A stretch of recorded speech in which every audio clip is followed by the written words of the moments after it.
Regular season is finally back for the Avs, and defense? We don't need no stinking defense. Avs win over the New York Rangers 4-2. The game definitely started off a little bit sloppy for the Avs, and that would continue for the majority of the game in the defensive and neutral zones, but once everyone got their first shift out of the way, they kind of went back to the way they were playing in preseason, and it worked. And just over 5 minutes in, we get two new guys and an old face putting up the first goal of the season. Yakupov has the puck on the near boards. He's going to skate it down to about the hash marks and then pull up hard. As he does that, you're going to see Alex Kerfoot coming into frame right here. He's going to push towards the net, dragging Zuccarello down with him. That leaves space for Nemeth to come into the zone, beat his man into the zone, and unload a shot. And then you have Matt Duchene sitting right in front, his home for the past couple of years when he is scoring goals, gets it on his backhand and just pops it into the net for the first goal of the season. So if you had told me 4 months ago that the names on the Avs' first goal of this year would be Duchene from Nemeth and Yakupov, I'd have looked at you like you were crazy, and none of those three players would even be on this team. But here we are. Good to see Duchene get going early. Hopefully he can keep that rolling, and who knows where that will take him from here. And for a guy who joined the team just 2 days ago, Nemeth looked pretty darn good on the back end. For a guy I really don't know that much about, he sure did seem pretty reliable on the Avs blue line.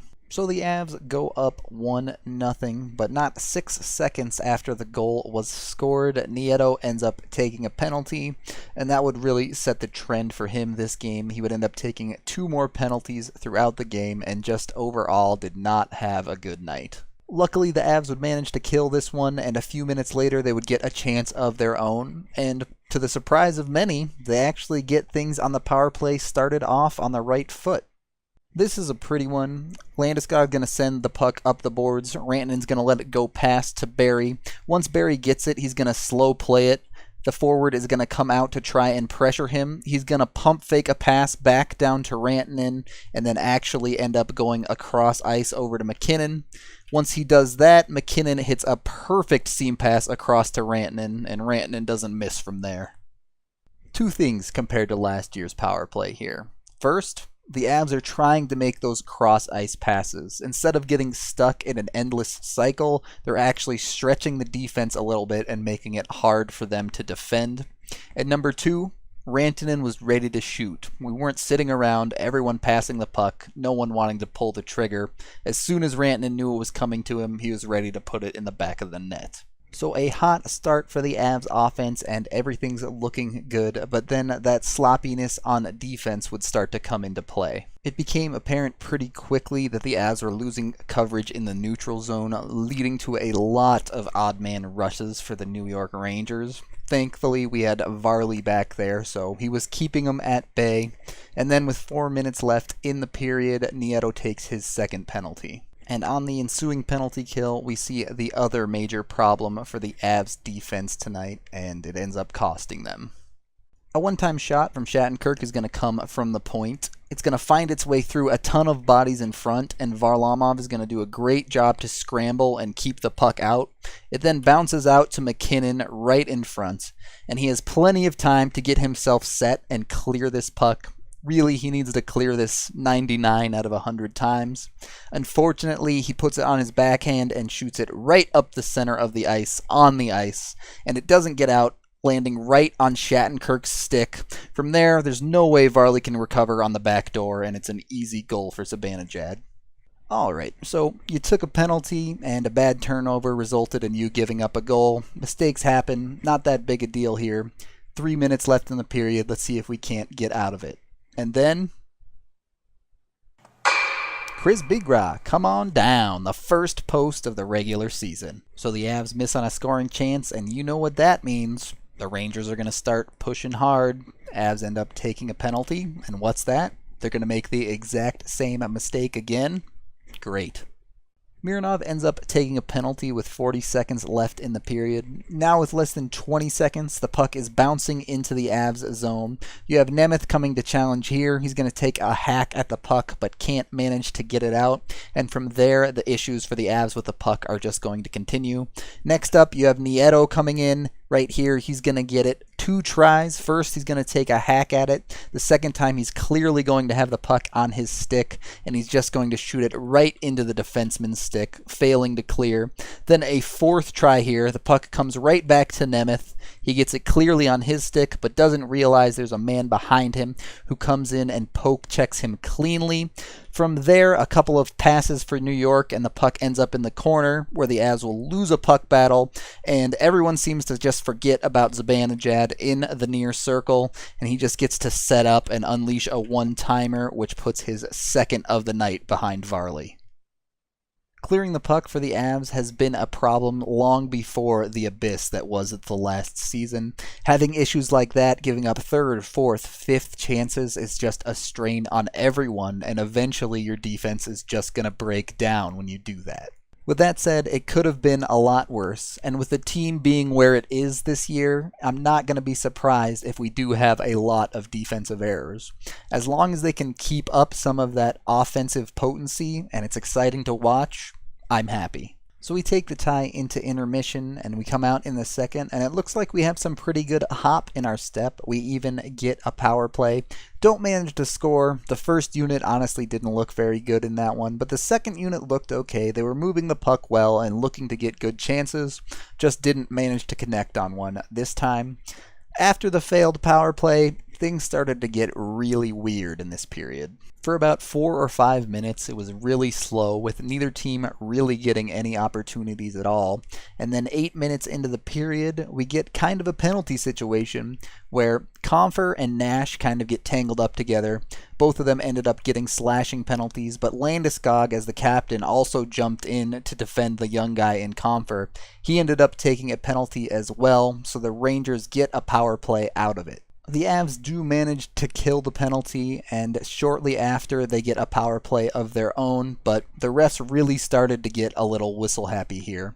After a minute of Avs power play time, they call a high stick on McKinnon, so we go to 4-on-4, and then across the next minute, the Rangers get 2 penalties called against them, so we see the whole gambit of 4-on-3, 5-on-3, and 5-on-4 for the Avs, and all of the refs blowing the whistles. It was hard to tell what was and wasn't a penalty that they were calling, and it really broke up the game and made things super choppy.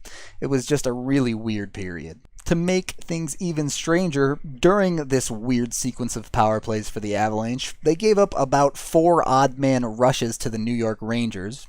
Varley went full beast mode in net and stopped them all, but the Avs got virtually no chances of their own, and it looked like it was the Rangers working on the long power play. Just really weird. Bad play with penalties involved and refs calling things because the league has asked them to or because we're not really sure. I don't know. It's just, I can't figure it out. It was just a weird 10 minutes. But eventually we get out of that weird section of the game and the Avs start controlling the possession, getting more chances, getting quality chances, and they do manage to break through to take the lead back. The puck is roughly around the hash marks here, and we're going to see Chris Bigra do a lot of good things. First, he's going to beat the man out of the corner to cleanly win the puck. From there, he's going to get the second man to commit to defending him and go right around him, beat him to the inside. And then third, he's going to draw the man at the blue line to him, leaving Kerfoot open. He gets it to Kerfoot, and it's an odd man rush for the Avalanche.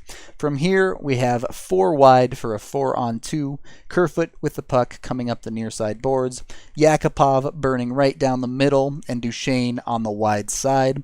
Yakupov is just going to go right to the net, forcing back the Rangers defenseman. That's going to leave an opening for Barrie, and it's Tyson Barrie, so you know he's going to jump right into it. Kerfoot hits him perfectly, and Barrie shoots it about as hard as I've ever seen him shoot it for the Avs to take the lead. So 3 things on that one. First, Kerfoot's first ever NHL point, and his passing is absolutely legit at the NHL level. Second, that half clapper from Tyson Barrie, That was nice. Another weapon potentially in his arsenal. If he can find consistency with that, it could be something that really helps the Avalanche's power play. And third, Chris Bigra really had a super solid game. Not only the play we saw here and the shot he ringed off the post, but in the defensive zone you could make a case that he was our second best defenseman behind Johnson. This time we managed to make it through the last couple minutes of the period with our lead, and we take the one-goaler into the third. Now the third period is a scary place for the Avalanche, as we all know, and honestly I cannot legitimately say that the Avalanche pulled this one out. I can, however, say that Varley did. The first 5 minutes of the third weren't too bad. Avs managed to keep possession fairly even, despite Nieto taking that third penalty. But once we hit past the 5-minute mark, you could see the Avs were starting to slow down a little bit. The defensemen were no longer pinching at all, and they were starting to think defensively. That wasn't horrible. They were still getting some chances offensively, and it wasn't a complete turtle until we hit the 10-minute mark. After the 10-minute mark, the Avs completely turtled, and the problem was their defense wasn't really doing a good job of turtling. It was just all Varley. For the entire second half of the third, Varley basically looked like he was Shiva with 6 arms out there.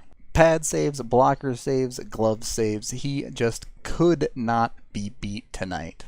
Now, obviously, the Avs need to clean some things up on defense, as they can't rely on that from Varley every night. But if this is even close to par for the course for Varley, we're going to be all right this year. And then with time winding down, Duchesne has a great face-off win to Landeskog, and Landeskog dumps it down into the empty net. And the Avs seal the win on the first game of the season. Other news and notes, Andrighetto was the only player in the Avs top 6 not to get a point tonight, and Duchesne and Tyson Barrie both had 2 points each, so the core really is looking pretty solid offensively at least. They also do need to kind of figure out which forwards they want to use on the penalty kill. They had 7 different forwards with significant penalty kill time tonight, and some of them didn't perform super well in that defensive role. But hey, a win is a win to start off the season, and absolutely no complaints about that. That is the end of this game review. Thank you for watching. I'm so glad for this season to be back and started. The Avs will be on again for a matinee game on Saturday at noon Mountain Time, so be sure to check that one out. I'm Rudo3. And I'm so happy hockey is back.